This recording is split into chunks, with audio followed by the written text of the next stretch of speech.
نماز میں دل کیوں نہیں لگتا؟ قرآن تو کہتا ہے الا بذکر اللہ تطمئن القلوب، اللہ کے ذکر سے دل کو اطمینان ملتا ہے۔ اور اللہ کے ذکر کی بات ہے تو قرآن نے کہا اقم الصلاۃ لذکری، نماز قائم کرو میری یاد کے لیے۔ السلام علیکم ورحمۃ اللہ وبرکاتہ۔ امید کرتا ہوں آپ لوگ خیریت سے ہوں گے، اللہ تعالیٰ آپ لوگوں کو سلامت رکھے۔ آج جو میں ویڈیو لے کے حاضر ہوا ہوں کہ نماز میں کیسے دل لگائیں۔ بہت سے حضرات ایسے ہیں کہ نماز پڑھنے جاتے ہیں، جیسے نیت بانے کھڑے ہو گئے، اب اس کا ذہن، اس کا دھیان کبھی کہیں پہنچ گیا، کبھی کہیں، یعنی اسے سمجھ میں نہ آئے تو ان کا دل اطمینان نہیں ہوتا کہ ہماری نماز صحیح نہیں ہے۔ نہیں، یہ شیطان کا وسوسہ ہے۔ تو نماز میں جب بھی آپ نیت باندھ کے کھڑے ہوں تو آپ ایک دو بات کو ضرور سوچیں کہ میں اپنی زندگی کا آخری نماز پڑھ رہا ہوں اور میں اللہ کے سامنے کھڑا ہوں، اور اللہ کے سامنے کھڑا ہوں، اللہ مجھے دیکھ رہا ہے، میں اللہ کو دیکھ رہا ہوں۔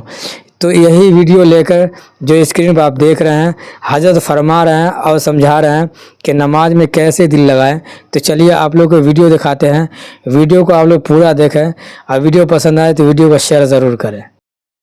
نماز میں دل کیوں نہیں؟ ویڈیو کو پورا دیکھا آپ لوگ، بہت مزہ آئے گا انشاءاللہ۔ قرآن تو کہتا ہے الا بذکر اللہ تطمئن القلوب، اللہ کے ذکر سے دل کو اطمینان ملتا ہے۔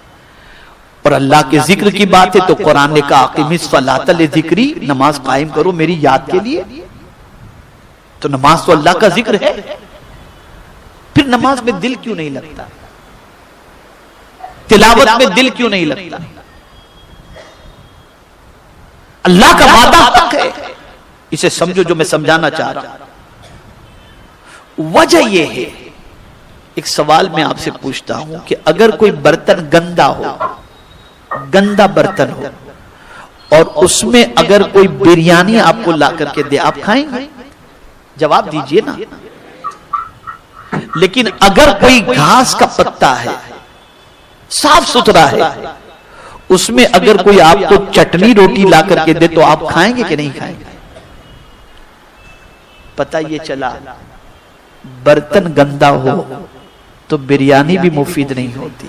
اسی طریقے سے کنویں کے اندر اگر کتا گر جائے، ہم کنویں کا پانی اگر نکال لیں تو کنواں پاک نہیں ہوگا، اس کتے کو نکالنا پڑے گا۔ اگر کتے کو ہم نے نہیں نکالا تو کنویں کا جو پانی بعد میں نکلے گا وہ پانی بھی سب ناپاک ہی ہوگا اور گندا ہی ہوگا۔ تو کنویں سے کتے کو نکالو، برتن کو صاف کرو۔ یہ دل برتن ہے، چونکہ گناہ کرتے کرتے دل اتنا سیاہ ہو چکا کہ اب نماز میں بھی کیف نہیں ملتا، مزہ نہیں آتا۔ اس دل کو صاف کر لو، ایک سجدے کے اندر وہ لذت ملے گی کہ قرار ہی قرار نصیب ہو جائے گا۔ سب سے پہلے اس دل سے دنیا کی محبت کو نکالو۔